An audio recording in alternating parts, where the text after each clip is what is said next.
Extract 1. Questions 1 to 12. For questions 1 to 12, complete the following notes with a word or short phrase.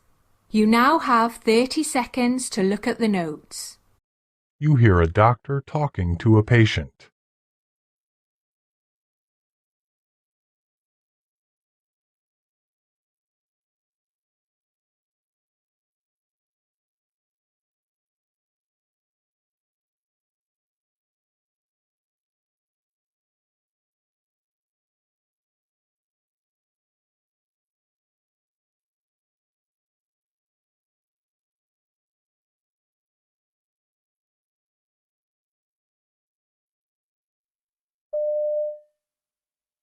How could I help you today? I've been getting a pain in my lower back, on the left side, around my hip and through the bum cheek area, when I'm running especially. Okay, how long has this been going on for? It's something I've had on and off for years. And it started off as just a kind of dull pain, and now it really feels like it's spasming or something. It hurts even when I put weight on my left leg. Usually I feel it start, and if I kind of lie on a tennis ball and massage through the muscle, it goes away. But lately it's just been getting worse, and I can feel it sort of tight through my whole hip area.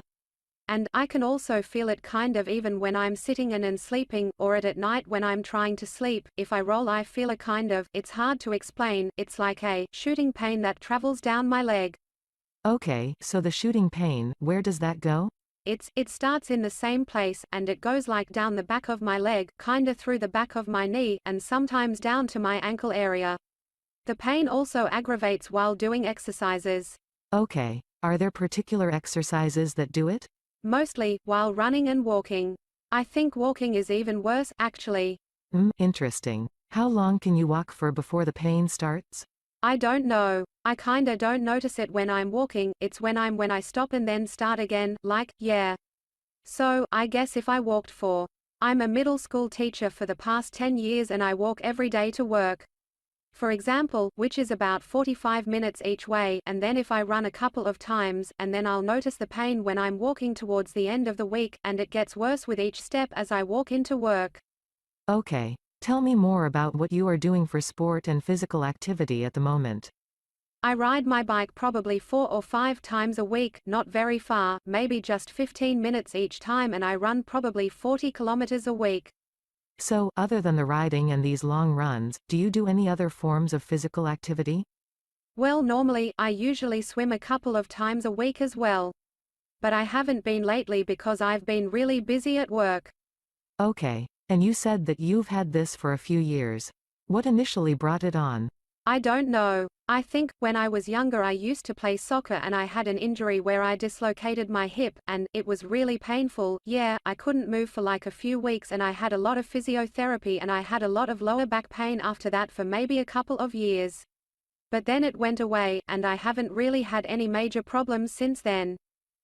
And, other than this dislocated hip on the same side, have you had any other major problems with your left leg, or with your back, or your hip, or anything before? Oh, no, nothing really. How? I know that this has been going on for quite a number of years, but how long has this been a problem where you've sort of felt you need to do something about it? I've been to an osteotherapist a couple of times about it in the past, just when it gets to this acute stage. So, this time it's only been like a few days that it's been really painful. Okay, no worries. And what sorts of things did the osteo do for you in the past? It was mostly putting pressure through that area, like massage, and then, think she used to just like poke her elbow into my left hip and hold weight there for ages until the spasming stopped. Okay, no worries. How did you find the effectiveness of that? It relieved it. So, basically what normally happens is it's still quite sore for a couple of days after I have treatment, but it doesn't feel so tight. And I usually have to rest off it.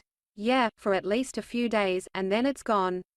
Or maybe it's still there a little bit, but it's not doesn't get aggravated, and then it just drifts away. Has your osteo given you any exercises in the past for this problem? I do like a stretch where I kneel down and stretch through my front like hip flex area, and another one where I cross my leg, kind of on an angle like that, across my knee, and stretch through there, and I can feel that through my bum cheeks. Oh, good. Have you found anything else that helps the pain go away? Not really. I mean, if it feels really bad I can take maybe a Nurofen or something and it makes it better, feel a bit better, but no other sort of exercise or stretching.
Extract 2. Questions 13 to 24. For questions 13 to 24, complete the following notes with a word or short phrase. You now have 30 seconds to look at the notes.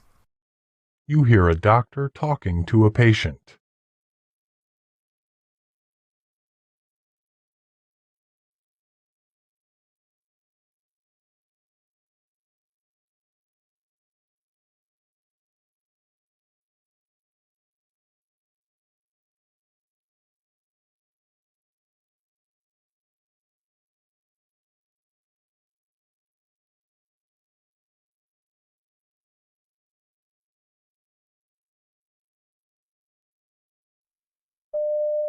Hello, doctor. Well, can you tell me what's brought you here today?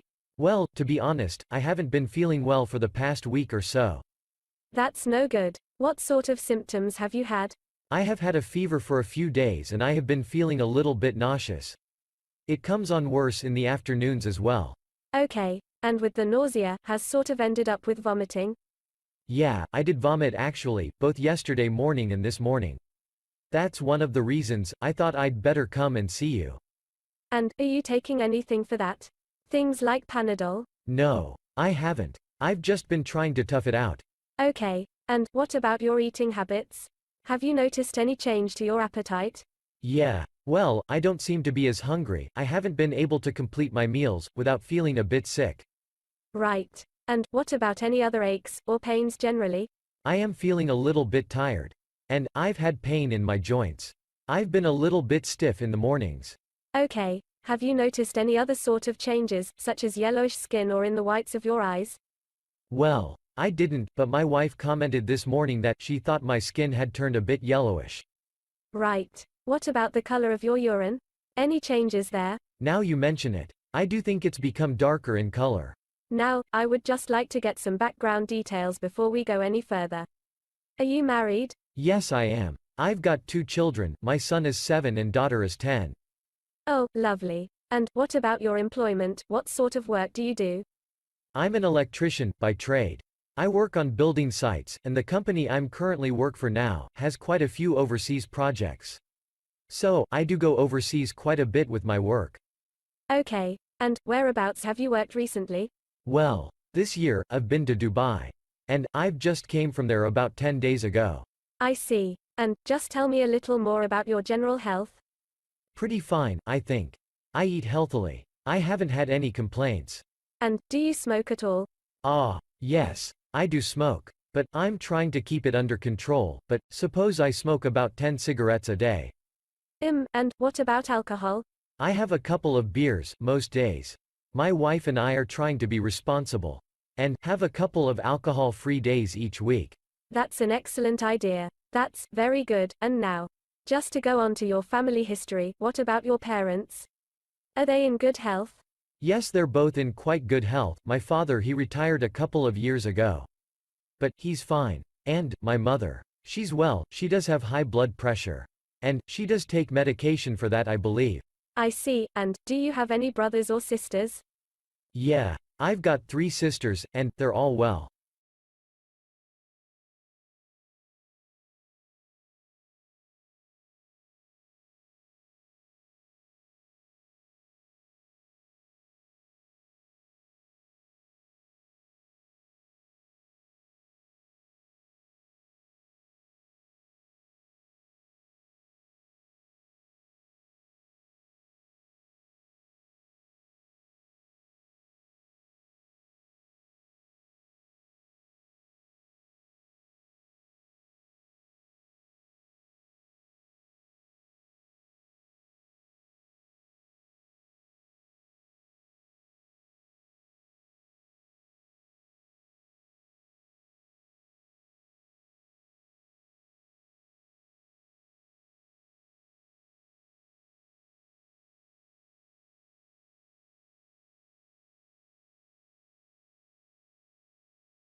That is the end of Part A. Now look at Part B.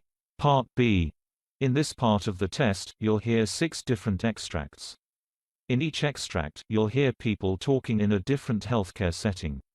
For questions 25 to 30, choose the answer A, B or C which fits best according to what you hear. You'll have time to read each question before you listen. Complete your answers as you listen. Now look at question 25. You hear a monologue of a doctor briefing about rubella disease. Now read the question.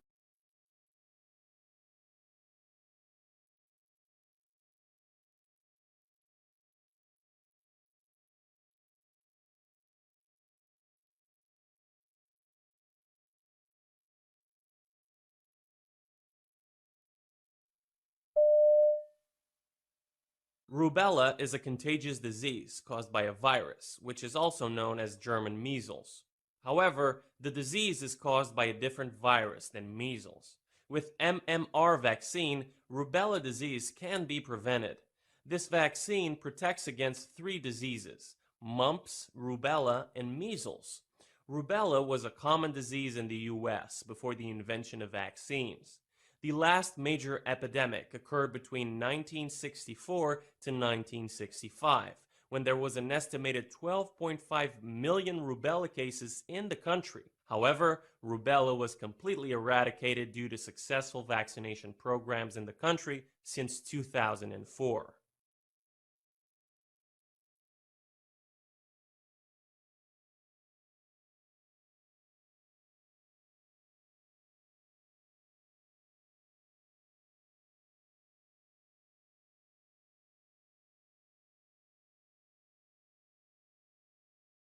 Question 26. You hear a discussion about different types of kidney cancers.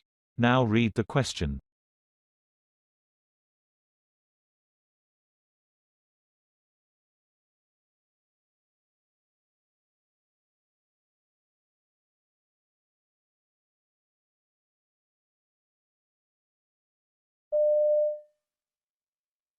Like any other cancer, kidney cancer starts when the normal cells in one or both kidneys mutate and grow aggressively, forming a tumor or mass, which can be benign or malignant.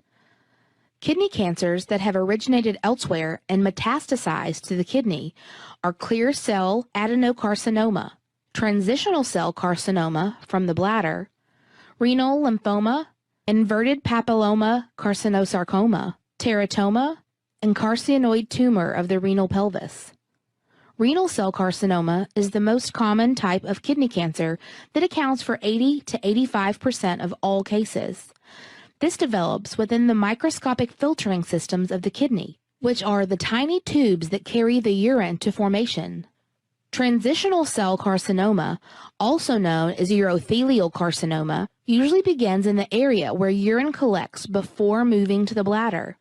Pathologically, this cancer is similar to bladder cancer and is treated like bladder cancer. Kidney sarcoma is a rare form of kidney cancer that is usually treated with surgery and chemotherapy. Sarcomas may be large and usually does not spread. Wilms tumor is a common type of kidney cancer that occurs among children and is treated differently than kidney cancers in adults. Common treatments for Wilms tumors are radiation therapy and chemotherapy.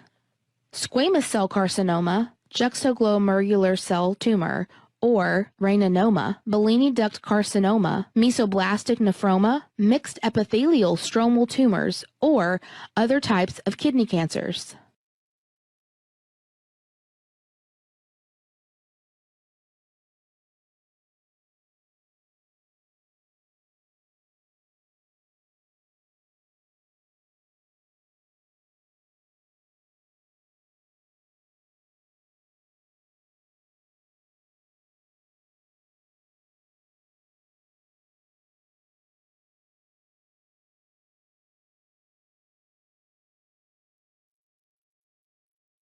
Question 27. You hear a nurse briefing her colleague about a patient. Now read the question.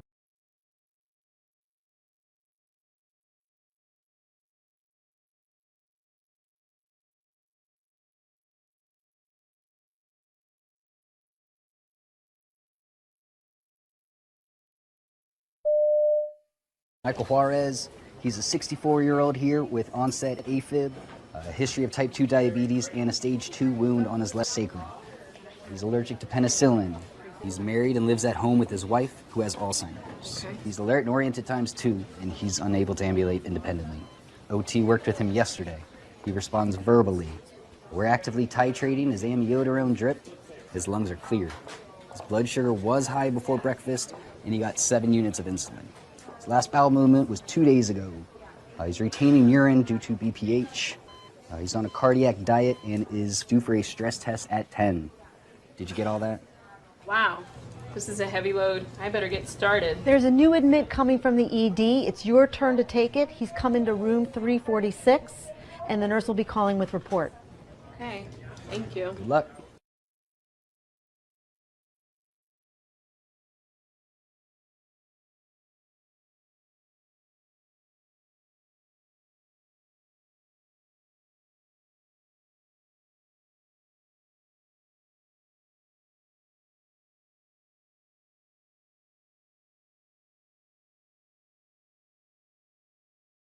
Question 28. You hear a discussion about common types of neuropathic pain. Now read the question.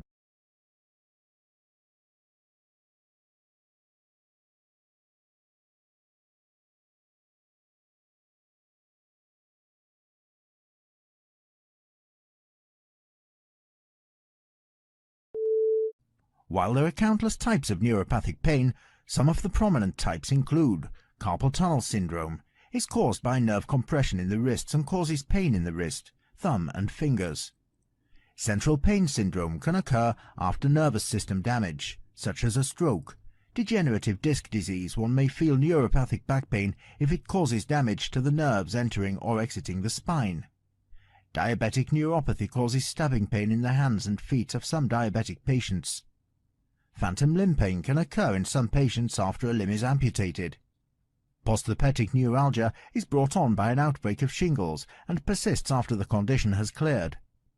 Pudendal neuralgia is a type of pelvic pain caused by compression of the pudendal nerve. Sciatica is caused by compression or irritation of the sciatic nerve and often results in shooting pain that radiates down the back of the leg. Trigeminal neuralgia is characterized by shooting neck and facial pain.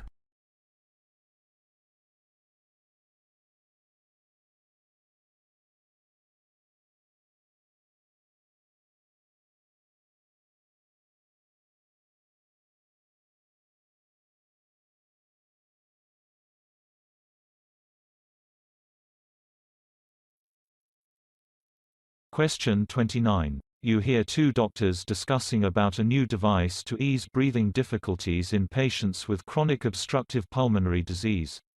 Now read the question.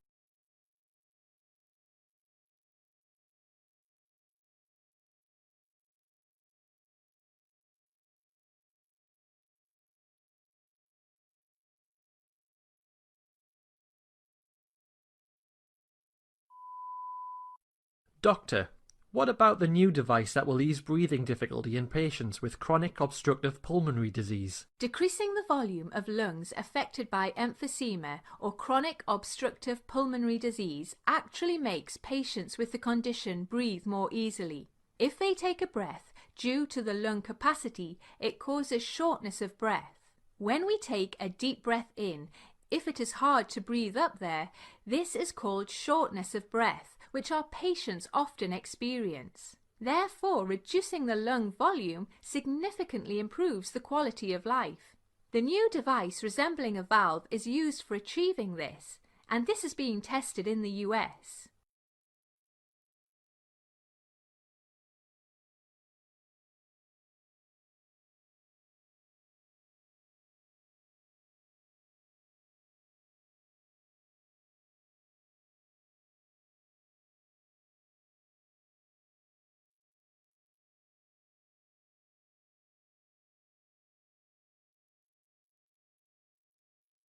Question 30. You hear members of a hospital committee discussing problems in the X-ray department. Now read the question.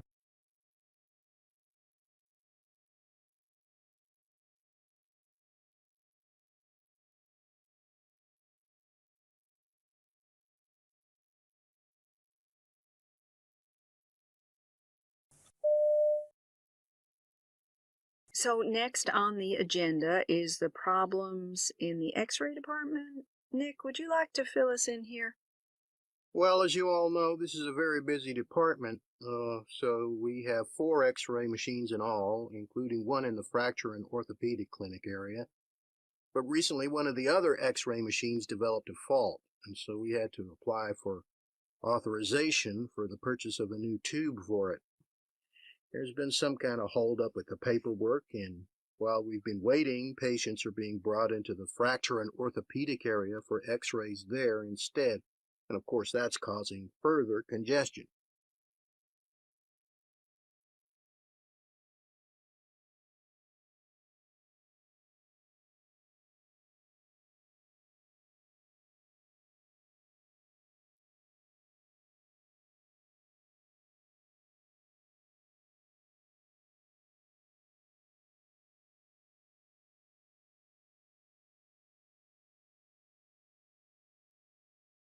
That is the end of Part B. Now look at Part C. Part C. In this part of the test, you'll hear 2 different extracts. In each extract, you'll hear health professionals talking about aspects of their work. For questions 31 to 42, choose the answer A, B or C which fits best according to what you hear. Complete your answers as you listen. Now look at Extract 1. Extract 1. Questions 31 to 36. You hear the monologue of a physician, giving a lecture on the different types of non-Hodgkin's lymphoma. You now have 90 seconds to read questions 31 to 36.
The 2 main categories of lymphoma are Hodgkin lymphoma and non-Hodgkin lymphoma. Non-Hodgkin lymphoma is a large group of diseases with different symptoms, treatments, and outcomes. The appropriate name of the type of non-Hodgkin lymphoma may include a number of descriptive terms that can be difficult to understand. Lymphomas arise from lymphocytes, a type of white blood cell, which are of two types, T cells and B cells. Both help in killing infectious agents, however, in slightly different ways. Based on the type of lymphocyte turned into the cancer cell, the patients may have a T cell or a B cell lymphoma. B cell non-Hodgkin lymphoma is the more common type. There are many different types of B cell and T cell lymphomas, each behaving in a different way.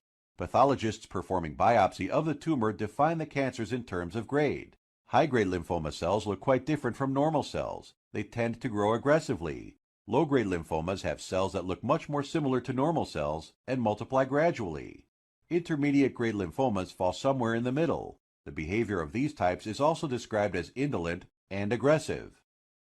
What the pathologist describes as a high-grade or intermediate-grade lymphoma usually grows fast in the body, so these two types are considered aggressive non-Hodgkin lymphoma. Surprisingly, aggressive non-Hodgkin lymphoma often responds better to treatment, and many people with aggressive non-Hodgkin lymphoma are cured if they are diagnosed early.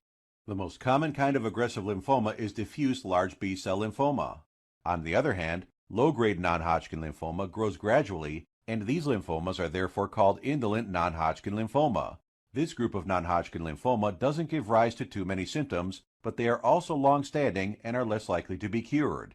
The most common kind of indolent lymphoma is follicular lymphoma. At times, indolent lymphomas can transform into more aggressive. The majority of lymphomas are nodal lymphomas. That means they originate in the lymph nodes. However, it is possible for lymphomas to arise from anywhere else. When the lymphoma is mainly present in nodes, it is called nodal disease. Occasionally, most of the lymphoma may be in an organ that is not a part of the lymph system, such as the skin, the stomach, or the brain. In such condition, the lymphoma is referred to as extranodal. Therefore, nodal and extranodal refer to the primary site of the disease. A lymphoma can develop in a lymph node and then involve other parts at a later stage. However, in such a case, it is still considered a nodal lymphoma, but is said to have extranodal involvement. In follicular lymphoma, the cancer cells arrange themselves in spherical clusters called follicles. In diffuse non-Hodgkin lymphoma, the cells are spread around without any clustering. Most of the time, low-grade non-Hodgkin lymphoma looks follicular, and intermediate or high-grade non-Hodgkin lymphoma looks diffuse in biopsy. Non-Hodgkin lymphomas are also described as common or rarer based on the statistics of the new cases every year.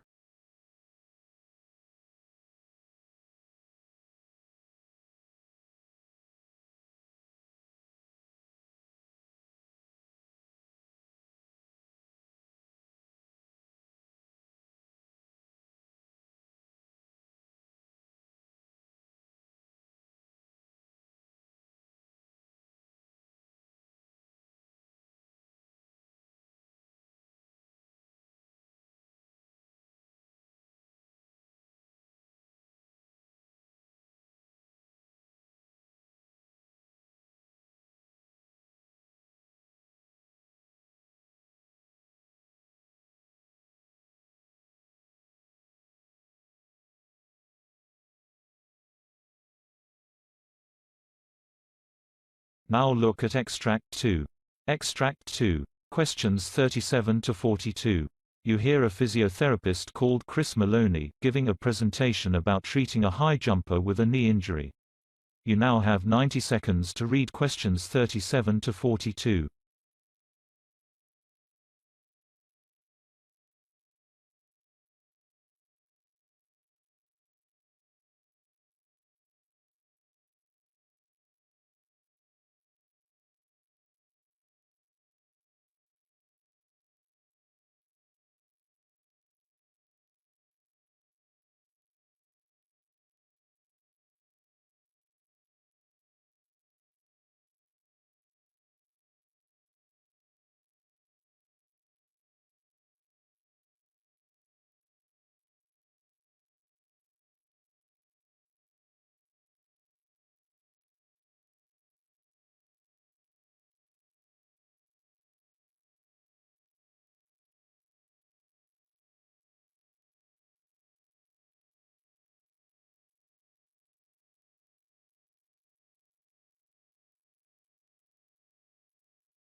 Hello, I'm Chris Maloney, a physiotherapist specialising in sports injuries, and I'd like to present a case study to give you an idea of the sort of work I do.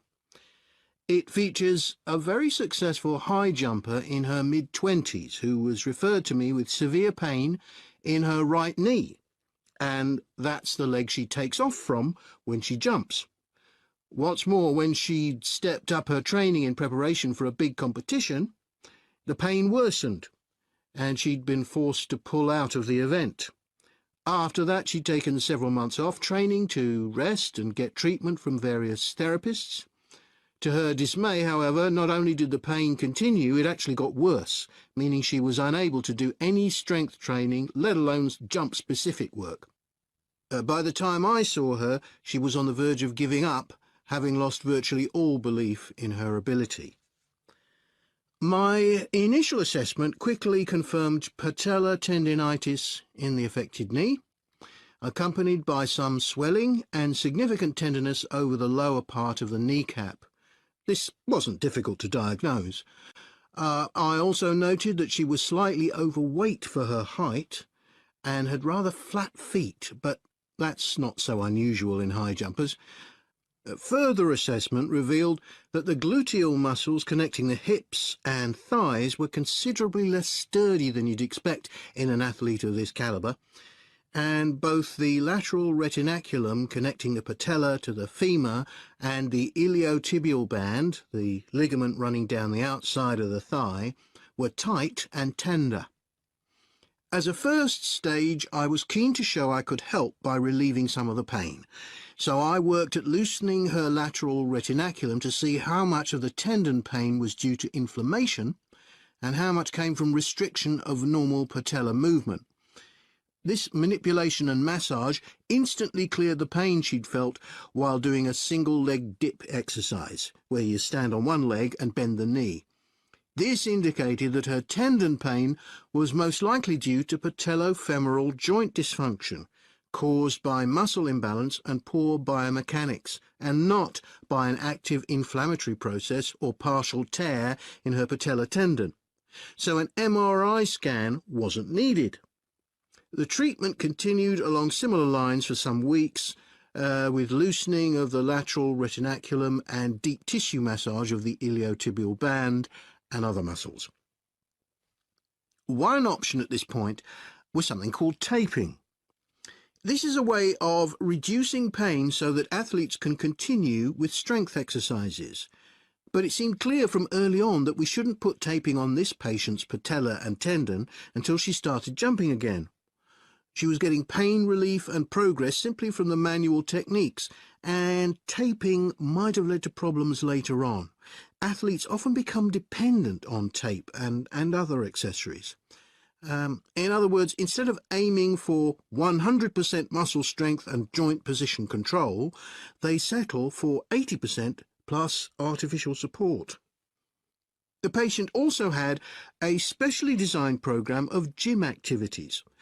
Although she needed to restore power to those muscles affected by inflammation and tenderness, the priority was to get her posture and alignment right. She started by doing double leg squats with her back to a wall in front of a mirror so that she could see whether her feet were arched and if her knees were over her feet. She also did squats while squeezing a ball between her knees. There was light leg press work, followed by single leg stance work, first static, then on wobble boards, and with elastic resistance. She progressed to moving on and off steps, sometimes holding weights, all the time paying close attention to positioning and muscle and joint alignment. The next stage was to liaise with the patient's coach. She began running, jogging for stamina, and then sprint sessions. Work on power was stepped up gradually and included some weightlifting. After some analysis, we also decided to modify her run-up to the high jump bar by beginning from a wider position and running in with much less of a curve. There was much less of an impact on the ankle, knees and hip, especially in her right jumping leg.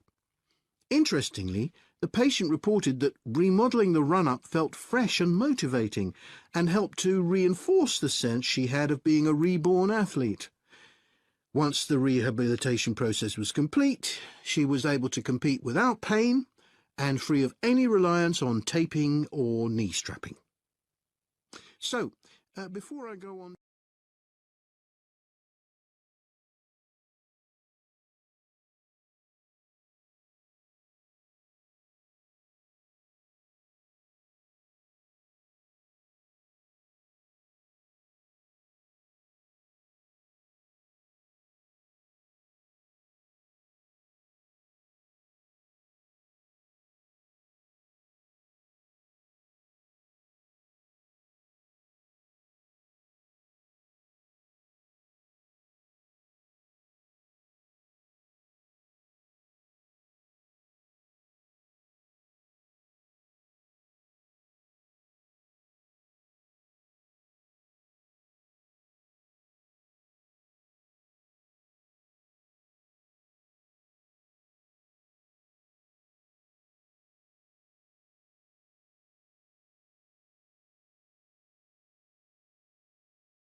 That is the end of Part C.